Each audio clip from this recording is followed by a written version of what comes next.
What does it look like to win? It's crushing your enemies, rewarding your friends. What does it look like to crush your enemies? It depends on the category. It depends on your vocation. So when we say crush your enemies, I'm not saying that Christians in the middle of the night should dress up like Batman and be vigilantes and run around and kill their enemies. That's not, no one is saying that. You're not saying that. I'm not saying that. We're not saying that. What we're saying is you do it in all the capacities, staying in the various lanes that the Lord has assigned to us. So it means culturally. What does it mean culturally to crush your enemies? It means making leftist thought a complete pariah, to where someone is ashamed. They are ashamed to publicly utter views that the Lord hates, that God hates, like murdering babies and chopping off the genitals of children.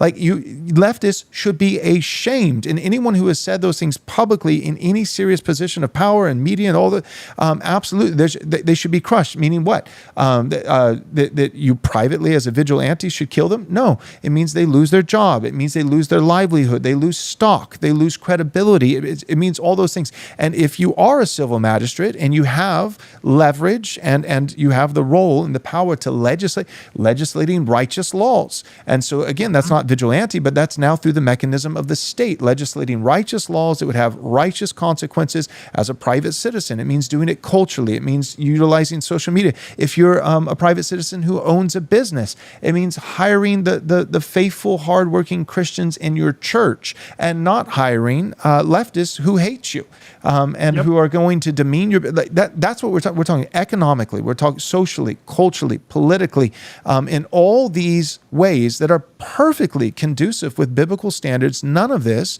is taking vengeance, an unrighteous, wicked vengeance, which ultimately that belongs to the Lord. He will get eternal vengeance by casting people into hell, those who hate him.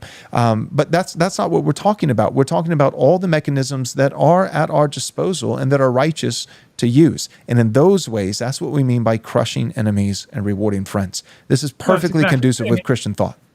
And I mean, the kind of legal process thing, I think, is important, right? You know, when people run around crushing their enemies literally through vigilantism, that does not lead to social comity. No. But it is entirely appropriate at some future point for the right to set up judicial tribunals to try people for crimes that took place in the past. You don't want to go whole hog and try millions of people, but this is basically, it would be similar to something like was done after World War II with the denazification program, where you basically examine the behavior of people in the past. You find particular malefactors and you sentence them to jail for some period of time, or picking sugar beets in Saskatchewan, as I like to say. You know, but that's a process of justice.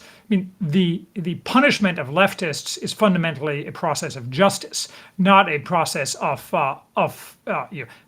political. It's not revenge. It's justice.